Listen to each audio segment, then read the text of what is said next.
ऐसा है दोस्तों, एक रात में कुछ भी नहीं होता। काफ़ी लोगों के कमेंट्स आते हैं, सर कोई ऐसा तरीका बताइए, कोई ऐसा उपाय बताइए कि ठेकेदारी हम तुरंत कर पाएँ, बहुत जल्दी कर पाएँ। ऐसा कुछ नहीं है दोस्तों, इस संसार में एक रात में कुछ नहीं होता। आपकी क्या उम्र है? चलो मैं मान लेता हूँ 25 साल की उम्र है आपकी। क्या आप 25 साल के इतने बड़े एक साथ हो गए? ध्यान दीजिए आप अपने। मैं आपको एक तरीका बताता हूँ, देखिए क्या करते हैं अपन जीवन में, क्या नहीं करते हैं, इस बारे में विश्लेषण करता हूँ, या कितना काम करते हैं अपन। आदमी काम कब तक करता है? एवरेज उम्र आप माने तो इस समय 67 साल शायद एवरेज उम्र चल रही है आदमी की। चलो मैं इस उम्र को घसीट के लंबा ले जाता हूँ और 80 साल मान लेता हूँ। 80 साल की उम्र में कितने दिन सोए आप? 40 साल। यानी 40 साल तो सो करके गुजार देते हैं अपन।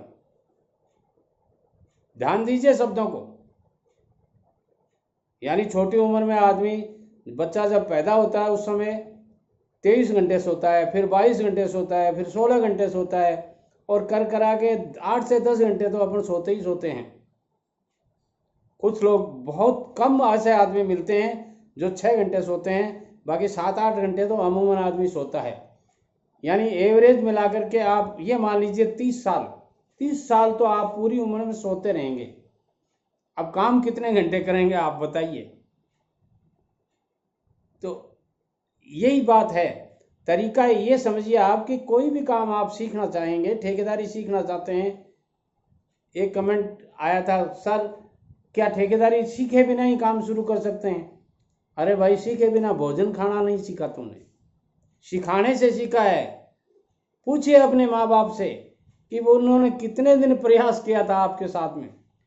जब छठा महीना लगता है ना, उस समय अन्नप्राशन मुहूर्त होता है एक। पंडित लोगों को पूरा पता है इसका।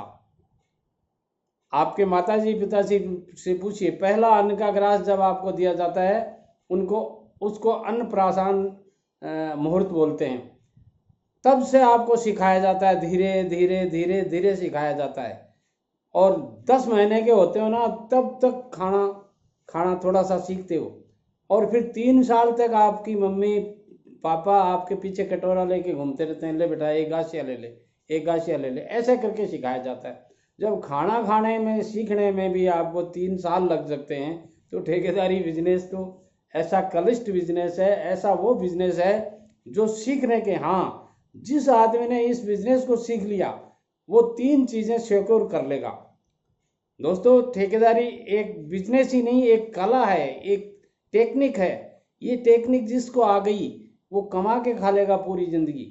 और कमाई तो और धंधों में भी बहुत करते हैं लोग, खूब पैसा कमाते हैं, अथाह पैसा कमाते हैं।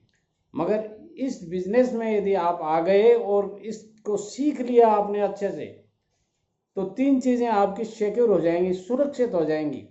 पहली, आपकी इमेज। आप जहाँ भी रहते हैं सब लोग, अरे ठेकेदार आदमी है, अरे ठेकेदार आदमी है।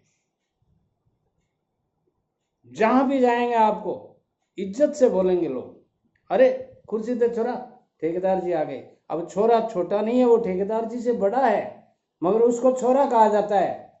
और ठेकेदार जी जो 27 साल का है उसको ठेकेदार जी कहा जाता है। और वो 35 साल वाले को खड़ा किया जाता है, अरे उठ, अरे उठ, ठेकेदार जी आ गए, कुर्सी दे।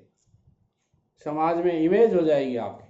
दूसरी, फाइनेंशियली फ्रीडम महसूस करने लग जाएंगे आप, क्योंकि जब पैसा आ जाता है तो आदमी को एक तसल्ली हो जाती है कि हाँ, अब मैं सुरक्षित हूँ, अब मुझे छोटी मोटी कोई भी परेशानियाँ आएंगी फाइनेंशियली तो इनसे फाइट करने का मेरा औकात हो गई है, मेरी, जिसको देसी भाषा में अपन कहते हैं ना, डोड़ हो गया है।